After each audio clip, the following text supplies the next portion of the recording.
Hello everyone, welcome back to the channel. हम कर रहे हैं सीटेट पीवाईक्यू सीरीज, जहां पर हम अगस्त 2023 के पेपर 2 के सिलेक्टेड क्वेश्चंस यानी कि सीडीपी के सेक्शन को अभी कवर कर रहे हैं। इसके बाद आने वाले वीडियोस में आप अलग अलग सेक्शंस के क्वेश्चंस को यहाँ सॉल्व करते हुए देखेंगे। पढ़ते हैं अपने नेक्स्ट क्वेश्चन की सीरीज की तरफ। 11th क्वेश्चन कहता है, what is the difference between mastery goals and performance goals? निपुणता लक्ष्य और प्रदर्शन लक्ष्य में क्या अंतर होता है? काफी लेंथी इन्होंने जो ऑप्शंस है वो दिए हैं, जो आपके लिए टाइम कंज्यूमिंग होंगे ड्यूरिंग द एग्जाम टाइम। पढ़ते हैं क्या होते हैं mastery goals. Mastery goals are focused on avoiding failures, while performance goals are focused on gaining approval and recognition from others. कि मास्टरी गोल्स क्या होते हैं? लक्ष्य को टालने पर केंद्रित होते हैं, और जबकि प्रदर्शन गोल जो हैं वो अनुमोदन प्राप्त करने पर ध्यान केंद्रित करते हैं, जहां पे दूसरे उनकी पहचान कर सकें और उनको रिकग्नाइज कर सके और उनको अप्रूवल दे सकें कि आपने ठीक किया है कि नहीं किया है। Second is mastery goals are focusing on improving one's own skills. Mastery goals जो हैं वो अपनी स्किल्स को इम्प्रूव करने की तरफ फोकस करते हैं एंड अंडरस्टैंडिंग ऑफ टास्क को समझने की कोशिश करते हैं। Whereas performance goals are focused on achieving high grades और रिसीविंग एक्सटर्नल रिवॉर्ड्स। और परफॉर्मेंस गोल्स क्या करते हैं कि फोकस करते हैं कि आपको अच्छी ग्रेड मिले और साथ में क्या मिले, एक्सटर्नल रिवॉर्ड भी मिले साथ में। ओके, उसके बाद आता है मास्टरी गोल्स एंड जो परफॉर्मेंस गोल्स है, इनका एक और difference which says that mastery goals are focused on gaining approval from others, जो ऑपोजिट अब तक हम पढ़ते आ रहे थे कि ये फोकस करता है to to the approval from others, and performance goals जो फोकस करते हैं कि उसमें फेलियर को आप अवॉइड कर सकें। ठीक है। Mastery goals are focused on achieving a certain level of performance for competing with others. Mastery level का मतलब होता है कि आप सर्टेन परफॉर्मेंस करें कि आप दूसरों के साथ compete कर पाए, कंपटीशन में हो, प्रतिस्पर्धा में हो। while performance goals are focused on improving our own skills and understanding of a task. जो अभी तक हम कर रहे थे कि हम अपनी स्किल्स को बढ़ाएं और टास्क को अंडरस्टैंड करें, इन दोनों को ही वाइस वर्सा इन्होंने ऑप्शन में रखा है। ठीक है। अब अगर आप मास्टरी लेवल की बात करें, मास्टरी लेवल या मास्टरी गोल्स क्या होते हैं? जब आप कोई भी एक्टिविटी करते हैं, है ना, जब आप इंट्रिंसिकली मोटिवेटेड होते हैं किसी चीज को करने के लिए, जब आप अपनी एबिलिटीज को, अपने आप को, अपनी स्किल्स को इम्प्रूव करते हैं, वो मास्टरी ओरिएंटेड गोल्स होते हैं या मास्टरी गोल्स होते हैं। जहां पर आपकी अपॉर्चुनिटी, जो सीखने की अपॉर्चुनिटी है, वो मैक्सिमाइज की जा सके, ऐसे कुछ टास्क हों। या जब आप एरर्स को ऐसे देखें कि आप एक नॉर्मल प्रोसेस है इम्प्रूवमेंट का, वो मास्टरी लेवल के गोल्स होते हैं। ठीक है। और जब टीचर की बात की जाए, जो मास्टरी लेवल के गोल्स जिनके होते हैं, वो टीचर को एज अ रिसोर्स देखते हैं कि ये मेरी किस तरीके से हेल्प कर सकता है, ये मेरे को एक अच्छे तरीके से सीखने में हेल्प कर सकता है। वेरएज अगर हम परफॉर्मेंस की बात करते हैं, तो ये एक्सटेंसिकली मोटिवेटेड चीज है कि आपको बाहर से क्या चाहिए। परफॉर्मेंस आप अगर कर रहे हो तो आपको बाहर से क्या चाहिए? रिवॉर्ड चाहिए। जब आप रिवॉर्ड की एक्सपेक्टेशंस रखते हैं, उसकी उम्मीद रखते हैं, तो वो परफॉर्मेंस गोल्स के अंदर रखते हैं। ठीक है। इसके बाद आप अपॉर्चुनिटी ढूंढते हैं, लोगों के साथ compete करते हैं। ठीक है। और अपने एरर्स को as a sign of failure देखते हैं कि जब अगर मान लीजिए आपने कोई एरर कर दिया या आपने कोई गलती कर दी, तो आपको ये लगता है कि मैं फेल हो गया हूं। ठीक है। तो एरर्स को एज अ फेलियर देखते हैं। वेरएज अगर आप मास्टरी लेवल पर हैं, तो आप एरर को क्या देखते हैं? एक नॉर्मल पार्ट देखते हैं, एक नॉर्मल अपॉर्चुनिटी देखते हैं सीखने की। और यहाँ पे जो टीचर्स होते हैं परफॉर्मेंस गोल्स के अंदर, वो टीचर आपको एज अ जज, रिवॉर्डर या पनिशर के रूप में आप उनको देखते हैं कि जो आपको पनिश करेगा, जो आपको रिवॉर्ड्स देगा, है ना, आप उन्हीं के लेवल पर काम करते हैं। ठीक है। आपको बेसिक चीज इसकी समझ आ गई होगी कि ये क्या है। तो जो मास्टरी लेवल है या मास्टरी गोल है या परफॉर्मेंस गोल है, इन दोनों में क्या डिफरेंस होगा? मास्टरी गोल आपका इस चीज पर काम करेगा कि आप अपनी स्किल को इम्प्रूव कर सके, पहली चीज। ठीक है। तो यहाँ पे अवॉइडिंग फेलियर तो नहीं है, क्योंकि वो, देखिए, वो क्या करते हैं, वो फेलियर को as a normal part accept करते हैं। तो ये हमारा ऑप्शन कट जाएगा।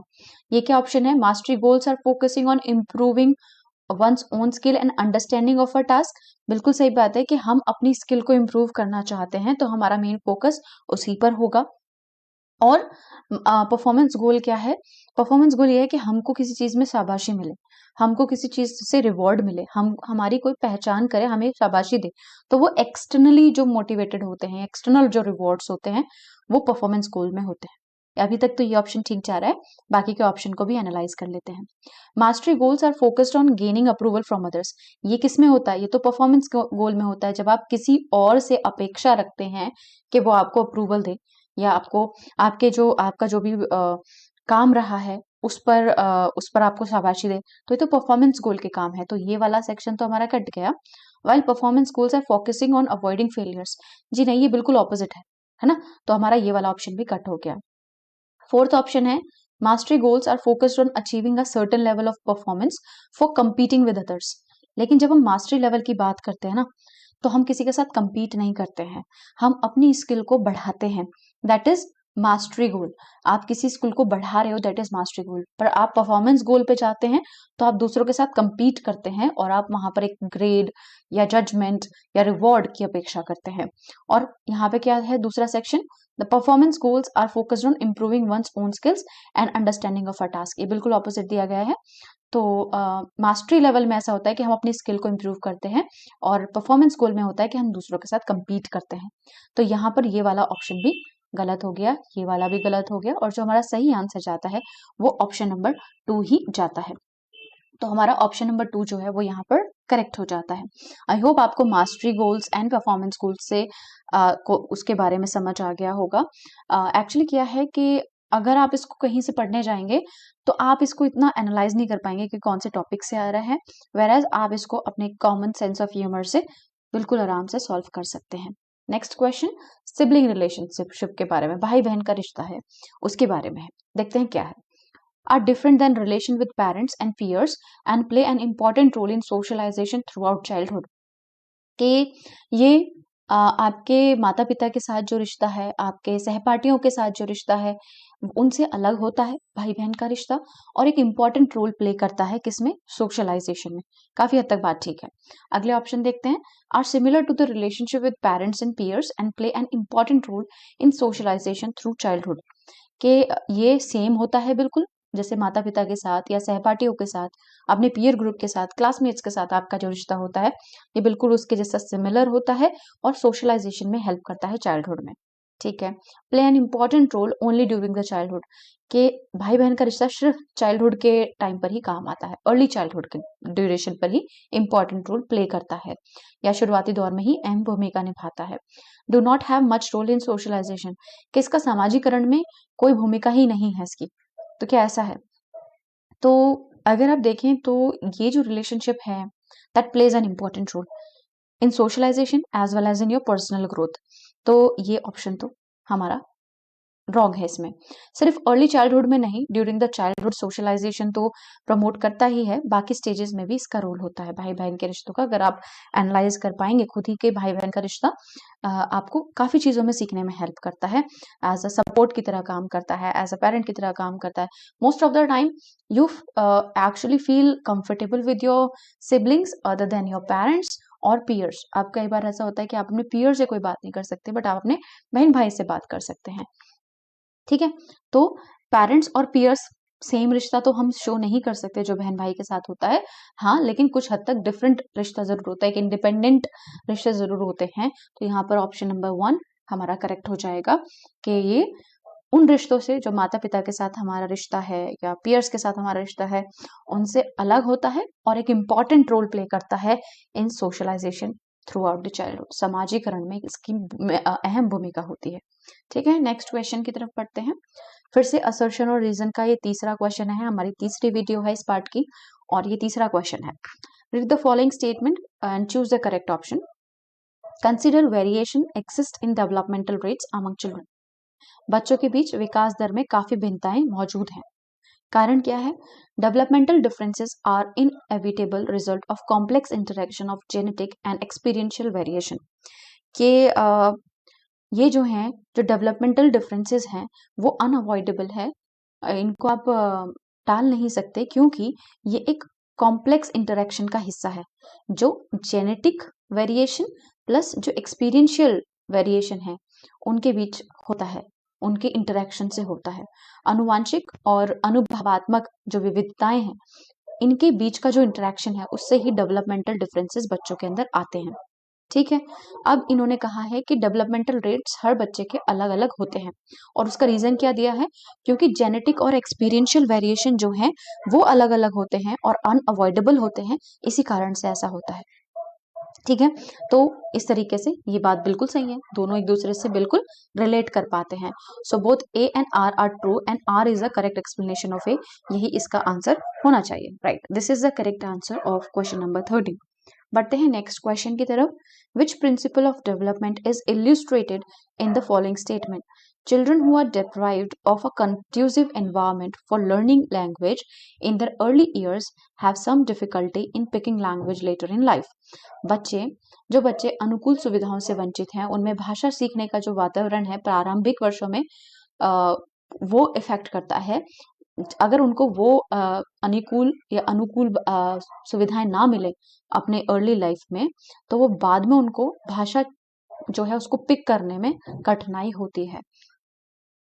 ऑप्शन क्या है? Development of language is totally dependent on genetics, कि भाषा का जो विकास है वो कंप्लीटली जेनेटिक होता है, नेचर में अनुवांशिक होता है।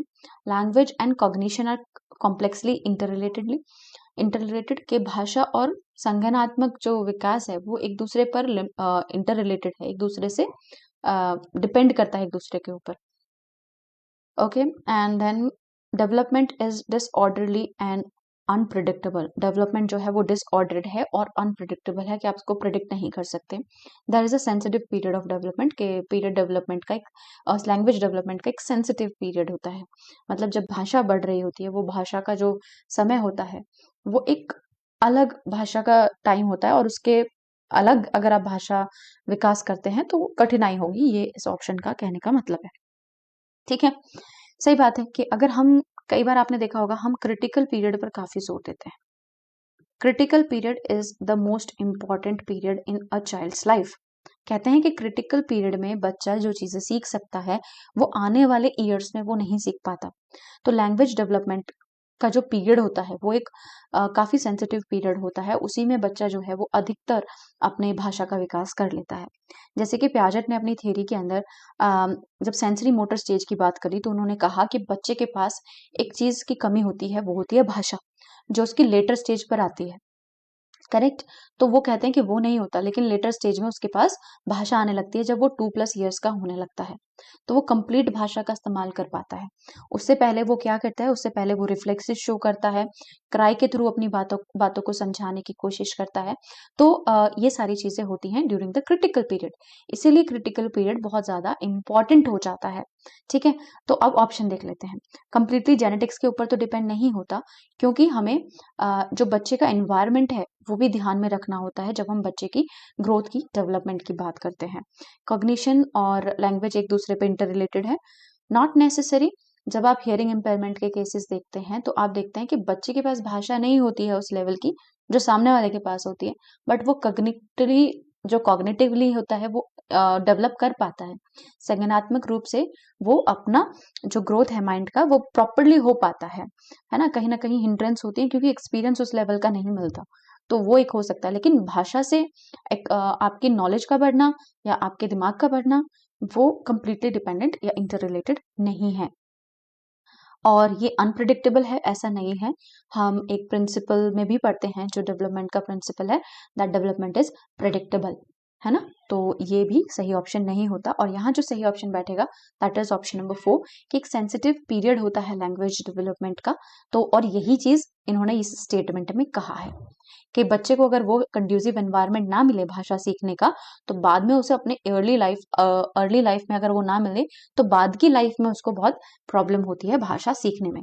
यही कहता है ऑप्शन नंबर 4 कि एक भाषा सीखने का या भाषा के विकास का एक सेंसिटिव या संवेदनशील दौर होता है। नेक्स्ट क्वेश्चन की तरफ बढ़ते हैं।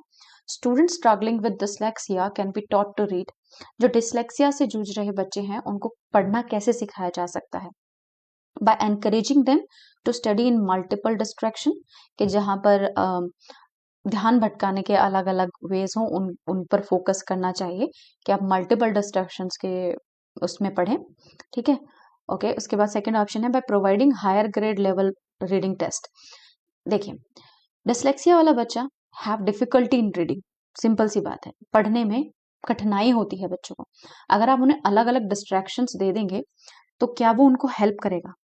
अगर आप उन्हें डिस्ट्रैक्शन दे दिया, आपने क्या दे दिया, ध्यान भटकने की चीजें दे दी हैं, उनको कहो कि आप अपना ध्यान भटकाओ अलग अलग चीजों में, ऐसी चीजें उनको दे दो आप, तो वो तो बिल्कुल भी नहीं पढ़ेगा, है ना। वो दूसरी एक्टिविटीज में ही इन्वॉल्व हो जाएगा। दूसरा ऑप्शन कहता है कि बड़े ग्रेड की दें, बड़ी क्लास की, अगर बच्चा सेकंड क्लास में है तो उसको थर्ड क्लास या फोर्थ क्लास या फिफ्थ क्लास की जो टेक्स्ट बुक्स हैं वो पढ़ने के लिए दी जाए। इससे क्या होगा, बच्चा डीमोटिवेट हो जाएगा। अगर हम ऐसा करते हैं तो बच्चा क्या हो जाएगा, डीमोटिवेट हो जाएगा। थर्ड ऑप्शन क्या कहता है, through use of strict punishment to ensure corrective reading, और एक स्ट्रिक्ट पनिशमेंट का उपयोग करें कि आप उसको सजाएं दें, स्ट्रिक्ट सजाएं दें अगर वो सही से नहीं पढ़ रहा है, और फिर उससे ठीक से पढ़ पाए।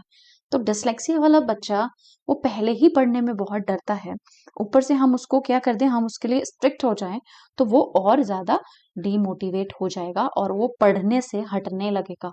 हम उसको कहीं भी यहाँ पे एनकरेज नहीं कर रहे हैं। ठीक है, इसके बाद है थ्रू सिस्टमेटिक फोनोलॉजिकल ट्रेनिंग, कि हम उसे ध्वनि विज्ञान परीक्षण दें, यानी कि फोनोलॉजिकल ट्रेनिंग दें कि अगर ये ए लिखा है तो हम इसको क्या पढ़ेंगे, आ पढ़ेंगे, करेक्ट। ये लिखा है टी तो हम इसको क्या पढ़ेंगे, ट पढ़ेंगे। इसको हम क्या पढ़ेंगे, प पढ़ेंगे। इस तरीके से हम उसे फोनोलॉजिकल ट्रेनिंग दें कि वो correct pronunciation, correct procedure of reading को समझ पाए। तो this is the right answer, through systematic phonological training हम बच्चे को पढ़ना सिखा सकते हैं। ठीक है, तो दीज आर द क्वेश्चंस जो हमें इस सेक्शन में कवर करने थे।